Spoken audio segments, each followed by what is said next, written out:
Hi, this thing keeps going off. I'm thinking there might be a timer on it. Okay, I'm going to go through this in a hurry. This is part two. It says, when I came in, they told me, let me love you until you learn to love yourself. It's anonymous it's from the big book. It takes a long time to learn to love ourselves. So many things we've done seem hard to forgive. We might be trying to dig out from under tons of negative garbage and negative images. Fortunately, our friends in the program, whether it's CODA, AA, NA, do love us, and that will sustain us as we try to get the picture of ourselves back into proper focus. The thing that we must get locked firmly into our mind is that it's all right to be who we have been and who we are now. We know we know how to repair the damage now. Our program shows us the way to recovery, the the way back to a uh, esteem, a genuine esteem in ourselves as God's creatures. God made us and always loves us just the way we are. I will try to love myself, remembering that God and other people love me as I am. My big problem, I didn't like myself at all when I came into the program in 1985 because I was at Simon Fraser University trying to chase credits, and I took a course at it's called the Island University, and then it was Miss Spina, and because they were giving 5 credits for each of the course, I was chasing credits in university. So that was for drug, alcohol, sex abuse, and family counseling. I also took art therapy at Douglas College, and I did my own art therapy. And I'll never forget my professor at the time. He says, be careful. Well, all of us that stood up and took the course, he said, how many people here is the first child? And he said we all suffered from the Jesus Christ syndrome, and we were flaming codependents. And what it meant for me is that I was so busy being a caretaker and fixing others. He says there's nothing worse than a counselor sicker than themselves. So what caretakers tend to do is they look after everybody else so they don't have to look at their own stuff. And consequently, we are actually sicker than the people we're helping. So what I've learned as a counselor is I have to do my own journey. And then it's kind of like when I do my journey, then I can help you with yours. Because I've worked through my abuse, I'm also a sexual abuse survivor. And that's another time I'll talk about that. But 1 out of every 3 kids are, so it's normal to be abused. It's not nice, but it's normal. And 50% are under 5, and 20% are under 3. And above that it's internal, and below that it's usually oral sex on babies, which I learned when I took my nursing course, which I was kind of shocked. But the thing is that it's not, I believe that we all choose our journey before we come here. I believe we're all born in heaven.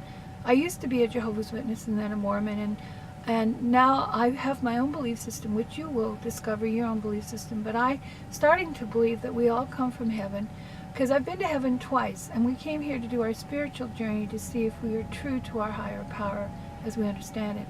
And if we give back, and I've been told I'm an indigo, and I've also been told I'm a shaman by a shaman. And I believe each one of us are indigo children who are searching. And if you're willing to let go of the fear and just free fall with God, everything will get good. So in the meantime, you could take what this is, and it's through Hazelton. Join up with Hazelton, and you can read them with me, and we can talk about it. And eventually, maybe we can get a core group going on Google Hangouts, and we can talk there too. The thing I like about this is that it says, we will love you until you learn to love yourself. I'm 68 years old. I'm still learning. And when I look back at my childhood, I did the best I could. My parents did the best they could with what they know.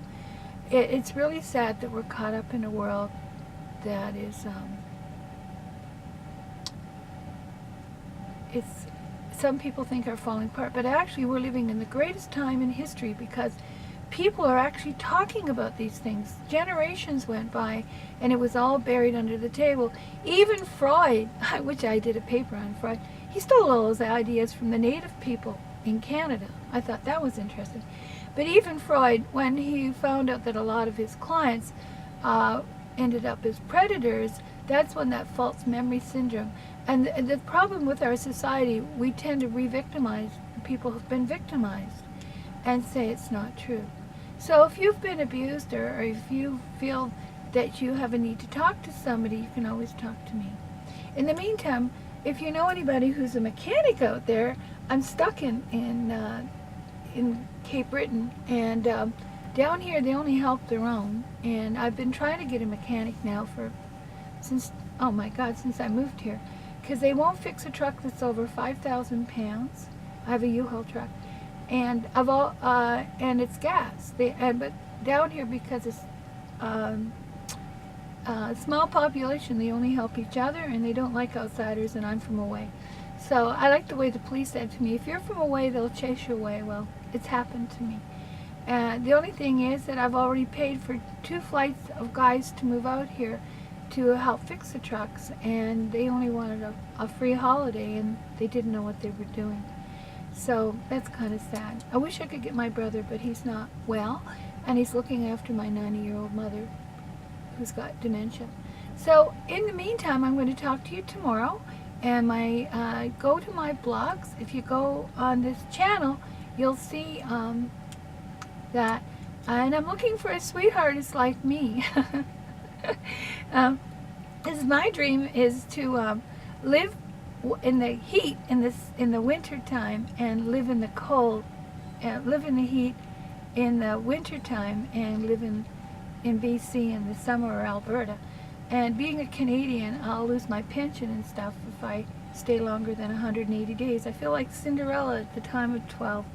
In the meantime, if you have any problems or anything, I will talk to you. I used to have money, but it's all gone. And I came down here, bought 7 buildings, apartment, a motel, 6 I was going to turn into a healing center, and they got burned or destroyed, and I've been basically railroaded out of town, and I'd like to go home. I find there's more spirituality in the West than the East here, and that's sad. So find out what you find that you need for you, and let us know, and we'll be all part of the group. And if I'm talking too much, it's because I'm nervous. So I'm going to sign off, and yeah, have a good day, and go and look at some of my blogs. You might learn something. I'm really interested also in using urine for generators and making hydrogen out of it, taking all this waste. I recycle everything. I love my cats, and I want to go west. I have a motor home. I'm also looking for a truck, because I got sold this Jimmy, and I found out, my brother said it's not big enough. He says I'm going to need a 450 with a, I forget what he said, but a heavy duty motor, because I got a 30-foot trailer I'm going to drive. And I have a U-Haul truck that's a 5000 from a 1988 that's got to get fixed. So if you know anybody who wants to help, because I want to take it out west, and then we can decide what we can do. I've already bought the furniture for their ship houses, because I wanted to start healing centers, and that's my dream. And I've been talking to George Takis in LA, and he has the same dream as I do. And I have references if you want to know, and no Nigerian scammers. If I'm finding every 3rd person on the sites now is, and I'd like to start a website. I've already got the name. I want to start it like Facebook, with a combination of a dating thing that's a safe site, and I've got the name through I got it through GoDaddy and logged in, and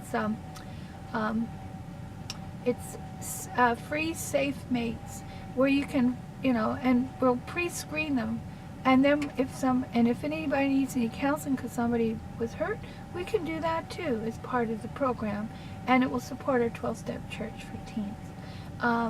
So take care and have